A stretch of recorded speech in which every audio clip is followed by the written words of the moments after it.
My dad made a toast at my brother's university graduation dinner. 43 people in the room, good wine, white tablecloths, and he talked for 6 minutes straight about my brother without once saying my name. I was sitting 3 seats down. He talked about how proud he was, how hard my brother had worked, how the family finally had someone going somewhere. He cried a little at the end, which is something I had never seen him do in 30 years of being his daughter. He raised his glass, and everyone clinked and cheered, and my mom was dabbing her eyes. And I just sat there holding my wine and thinking, I graduated 2 years ago. I was right here. I was in this same restaurant, at this same table, and he gave a toast that lasted maybe 45 seconds and ended with anyway, let's eat. I remember counting, 45 seconds. My brother's was 6 minutes. I didn't say anything that night. I smiled when people looked at me. I hugged my brother because none of this was his fault. I drove home alone because I lived 20 minutes away in a 1-bedroom apartment I paid for myself. And I sat in my car in the parking garage for a long time before I could make myself go inside. That was 5 years ago. I want to tell you what happened before that night and what happened after, because the toast wasn't the whole story. It was just the moment I finally stopped pretending I didn't see what I'd been seeing my entire life. I grew up in Barrie, Ontario, in a house that was nice enough from the outside. 2 stories, a backyard with a deck my dad built himself, a neighbourhood where everyone knew each other and left Tim Hortons cups on their front steps in the morning. My parents both worked. My mom was an office administrator at a dental clinic. My dad managed a hardware distribution warehouse. We weren't wealthy, but we weren't struggling. We went to Wasaga Beach every summer. We had a dog named Captain for 12 years. My brother is 3 years older than me. His name is Garrett. Growing up, Garrett was the one who got the bedroom with the window seat, the later curfew, the bigger slice of everything. I told myself for years that this was just because he was older. That's what you do when you're a kid. You rationalize the gap so you don't have to feel it. But I remember being 9 years old and bringing home a math test with 92% on it, and my mom putting it on the fridge and my dad saying, "Good job, kiddo," and that being the end of it. 2 weeks later, Garrett brought home 78% in science, and my dad took him out for dinner, just the 2 of them, to the Keg. For a 78. I didn't understand it then, I understood it later. In high school, I was the one who stayed out of trouble, kept my grades up, got a part-time job at a drugstore on Dunlop Street when I was 16, so I could stop asking my parents for money. Garrett crashed his car at 18. My parents' car, technically, and my dad helped him fight the insurance claim and bought him another one 3 months later. When I got my license, my mom told me to look into leasing options. I wasn't angry about it, not in any conscious way. Anger requires you to believe you deserved something different.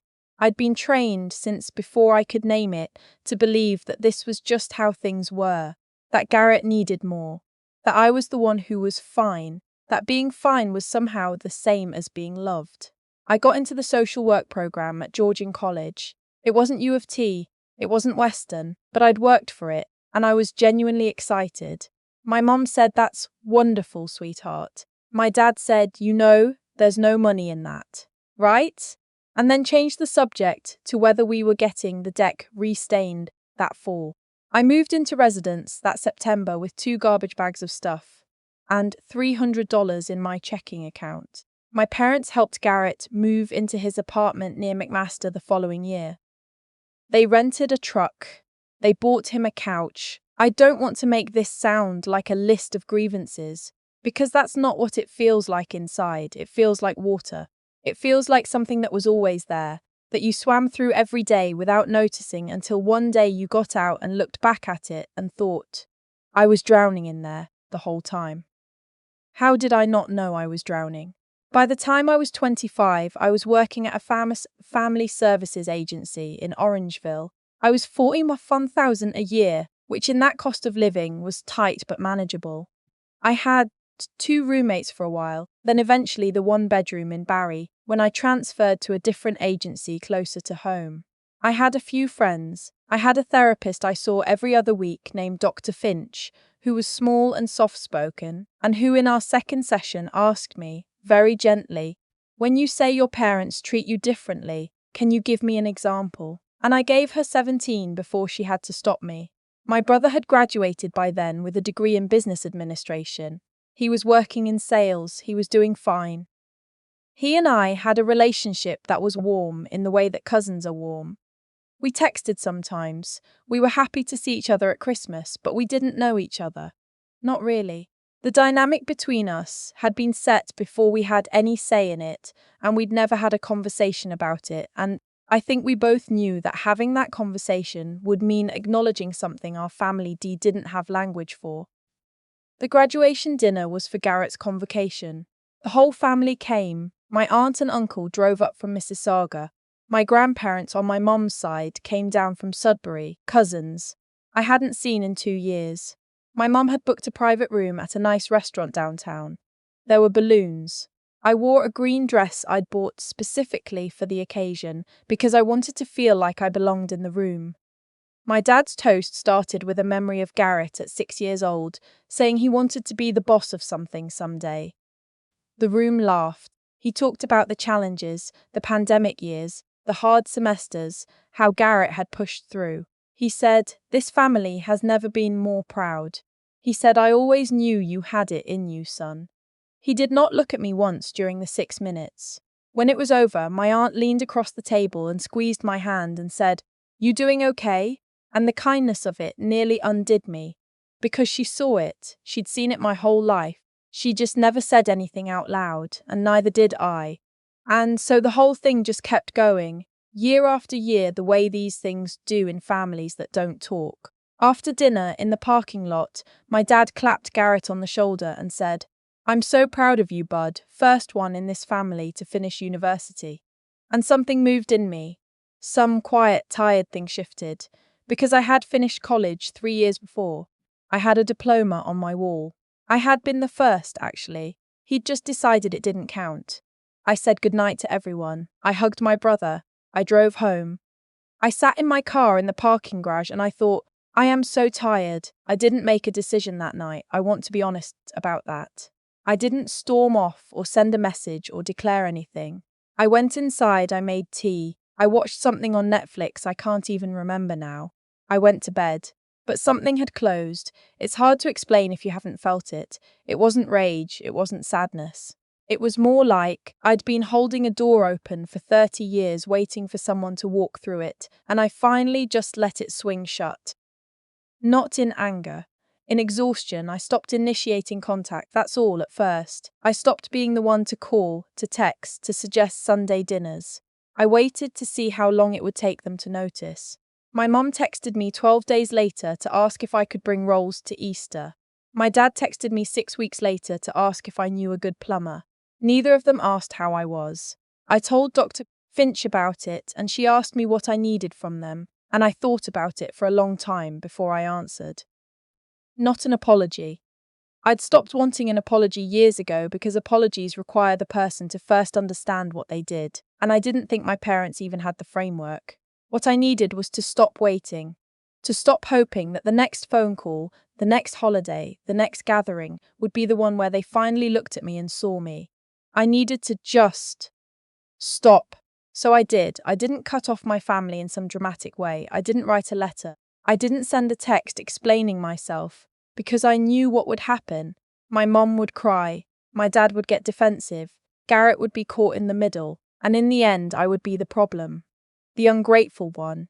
The one who always made everything about herself. I'd heard those words before in smaller fights over smaller things, and I knew exactly how the script went. Instead, I just became unavailable. Slowly, naturally. I was busy. I had work. I had my own life. The distance between us grew the way distance does when only one person has been doing all the traveling. You stop. And suddenly it's very far. For a while, I felt guilty about it. Guilty is the tax you pay for growing up in a family where your needs were always secondary. You internalize their disappointment so deeply that disappointing them feels like proof that they were right about you all along. But I kept seeing Dr. Finch. I kept working. I got a promotion at the agency. I was a team lead now, managing 3 caseworkers, making 56,000 and then 2 years later 63. I started running, badly at first and then less badly. I made friends in a way I hadn't since college. Real ones, the kind who knew my name before they knew my family's. My best friend's name is Abigail. We met at a community wellness event I helped organise for the agency. She's a physiotherapist. She is one of those people who says exactly what she thinks without being cruel about it. And the first time I told her the full version of my family story, she looked at me steadily and said, "So you raised yourself?" It wasn't a question. She said it the way you say something that's been obvious for a long time. I'd never heard it said quite that way before. I cried in her kitchen for about 20 minutes and she just handed me tissues and didn't make it weird. 2 years went by. Then 3. My parents and I were in loose contact. A text here and there, the odd group chat message, a brief call on my birthday that lasted 9 minutes and covered whether Garrett had gotten a promotion. He had. Christmas I skipped the first year, claiming I had to work. The second year I went for 3 hours, brought wine, hugged everyone, left before dessert. Nobody said anything. That was the other thing I'd learned about my family. They were very, very good at not saying things. I was 31 by then. I had my own apartment in Collingwood, which I loved, close enough to Blue Mountain that I could see the escarpment from my kitchen window, far enough from Barry that dropping by wasn't easy. I had built something, not a dramatic something, not a before and after transformation story, just a real life that felt like mine. And then, on a Tuesday morning in November, my mom called. Not texted, called. She never called. Calling meant something. I let it ring twice while I stood in my kitchen in my socks. And I thought about what Dr. Finch had said once about old patterns, that they don't stop pulling at you just because you understand them. The pull is still there. You just get better at pausing before you respond to it, I answered. "Hi, Mum." "Oh, good, you picked up." She sounded smaller than usual. I wasn't sure you would. I waited. "It's about your brother," she said. "He and Melissa split up. He's not doing well. He's been staying here for 2 weeks and he won't really get off the couch, and I didn't know who else to call." There was a silence, and I understood very clearly what was happening. I understood that I was being called, not because I mattered, not because she'd missed me, but because something had gone wrong with Garrett, and I was a social worker and therefore useful. I understood that the 3 years of near silence between us hadn't made her rethink anything. It had just made her bank me as a resource to draw on when the important child needed help. I knew all of this. I want you to know that I knew it. "How long have they been separated?" I asked. "A month, maybe 6 weeks. It happened fast. There were things going on I don't fully understand." She left. "Is he seeing anyone?" "A doctor, a counsellor. He won't go. He says he's fine, but he's clearly not fine." I was quiet for a moment, looking out my kitchen window at the grey November sky over the escarpment. "Mom," I said, "can I ask you something?" "Of course. When's the last time you called me just to talk? Not about Garrett, not about something you needed. Just to talk?" The silence lasted a long time, long enough that I knew she was going to cry, and sure enough, her voice came back thick and unsteady. "I know I haven't always. I'm not trying to fight," I said, and I meant it. I was past fighting. "I'm just asking because I need you to understand something before we continue this conversation. I have a life here. I have a job where I carry a lot of other people's weight. When I come home, I need to be able to put it down. And for a long time, home didn't feel like a place where I could put anything down. It felt like a place where I disappeared." She was crying now. I waited. "I love you," she said. "I know I haven't. I know it hasn't always felt that way. I know you love me, Mom. Can you come? Not forever, just for a weekend. Garrett he needs to see that things can be okay." And here is the part I've thought about most in the years since. The part I've tried to explain to people who ask me how the story ends. Because they always expect either a door slammed shut or a tearful reunion. And what actually happened was neither. I didn't go that weekend. I told her I needed some time to think about it, and I asked her to give me space to do that without calling every day. She agreed, and she actually kept her word, which surprised me. I talked to Dr. Finch that Thursday. I talked to Abigail that Friday over takeout pho from the place on Hurontario. And I thought about Garrett. Not about my parents, not about the dinner with the 6-minute toast, not about the couch and the rolled eyes and the 31 years of being the one who was always fine. I thought about my brother specifically, because Garrett wasn't the villain of my story. He was a person who'd had his own harm done to him, just in a different direction. He'd been so propped up and praised that he'd never learned how to be a person in failure. And now he was failing, and he didn't know how to be in it, and in some way I understood that better than anyone. I called him directly. Didn't go through my parents. "Hey," I said when he picked up. A long pause. "Hey, Mum told me what happened." "Of course she did." "Are you okay?" Another pause, and then, "And I wasn't expecting this," he said. "Not really, no." Just like that, quiet and honest in a way he'd never been with me before. We talked for an hour and a half. About Melissa, about what had gone wrong, about the apartment he'd have to find, about the job that was going fine externally and hollow internally. At some point I said, "You know you're allowed to not be okay." And he was quiet for a moment, and then he said, "Nobody's ever actually said that to me before." I thought about a little boy getting taken out to dinner for a 78%. About being told you were the one who was going somewhere. About the particular damage in being the favourite, the way it sets you up to believe that performance is the same as love. "Yeah," I said, "I know. I didn't go home that weekend, but I started calling Garrett on my own every week or two, not to fix him, just to be his sister, maybe for the first time in a real way." As for my parents, I let my mom know a few weeks later that I wasn't ready to play the role of family counselor, and that if they wanted a relationship with me, it needed to be one where I was a whole person to them, not a resource. I told her I'd be willing to try if they were. She cried again. My dad didn't say much when she told him. She relayed this to me later, but apparently he'd asked if I was okay and she'd said she thought I was, and he'd said, "Good." That's not a lot. I know that's not a lot.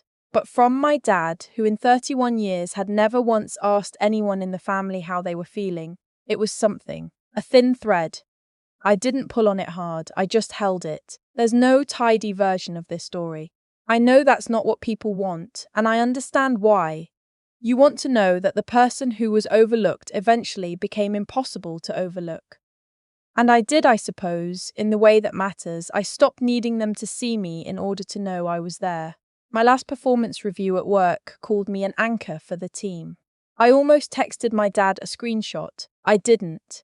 But I thought about it for about 10 seconds, and that felt like progress. Garrett found an apartment in Hamilton. He started therapy, his own, which I had nothing to do with, which I was proud of. He texted me last spring when he got a new job and said, "You were right, things can be okay."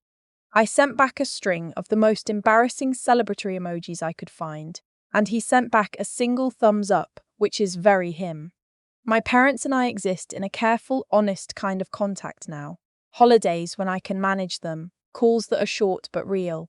My dad learned to ask eventually, not in big ways. Just, "How's work going?" at the start of every call reliably, like he'd written it on a post-it. It used to hurt a little because I could tell he was trying and wasn't sure how. Now it just sounds like my dad learning something late. Better late than the alternative. I'm 33. I live in Collingwood. I run 3 times a week along the trail by the water, and it's cold most of the year, and I love it. I have a therapist and a best friend and a team of caseworkers who say I give good feedback. I have a 1-bedroom apartment with a coffee maker that costs too much and a bookshelf that's almost out of room. I didn't blow anything up. I didn't walk out of a graduation dinner and never return. I did something harder, I think. I got quiet, and I stayed quiet long enough to hear what I actually needed. And then I asked for it, and I held on to what was real and let the rest go. Some people think that's not enough. Some people in my comments, in my life, say, "Why did you let them back in at all?" And I understand that. I do. But I'm not interested in building my identity around the worst thing my family did to me. I spent enough years being defined by what they saw when they looked at me. Or didn't see. I'd rather be the one who decides that now.